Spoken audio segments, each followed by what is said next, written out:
दोस्तों, सबसे पहले सब्सक्राइब करें, नोटिफिकेशन बेल दबाएं और सबसे पहले वाली ऑप्शन ऑल करें, जिससे हमारी आने वाली नई वीडियो की नोटिफिकेशन आपको फ़ौरन मिल जाएगी। जय श्री राम भक्तों जो सुबह की वीडियो में हमने आपसे प्रश्न पूछा था कि गुरु द्रोण का वध किसने किया, उसका उत्तर है धृष्टद्युम्न ने गुरु द्रोण का वध किया। आइए भक्तों, कथा की ओर चलते हैं।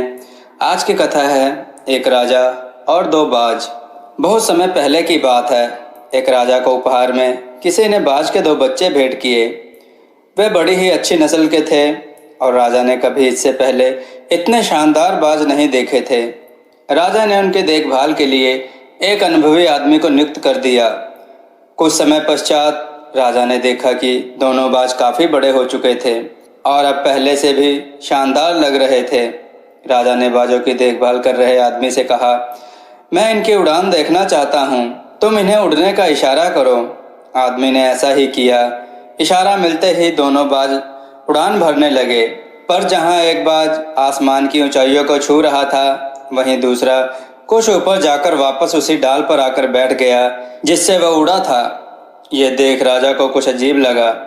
क्या बात है, जहाँ एक बाज इतनी अच्छी उड़ान भर रहा है, वहीं ये दूसरा बाज उड़ना ही नहीं चाह रहा। राजा ने सवाल किया। सेवक बोला, जी हुजूर, इस बाज के साथ शुरू से यही समस्या है, वो इस डाल को छोड़ता ही नहीं। राजा को दोनों ही बाज प्रिय थे और वो दूसरे बाज को भी उसी तरह उड़ता देखना चाहते थे।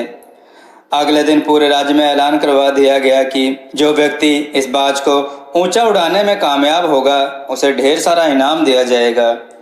फिर क्या था, एक से एक विद्वान आए और बाज को उड़ाने का प्रयास करने लगे, पर हफ्तों बीत जाने के बाद भी बाज का वही हाल था।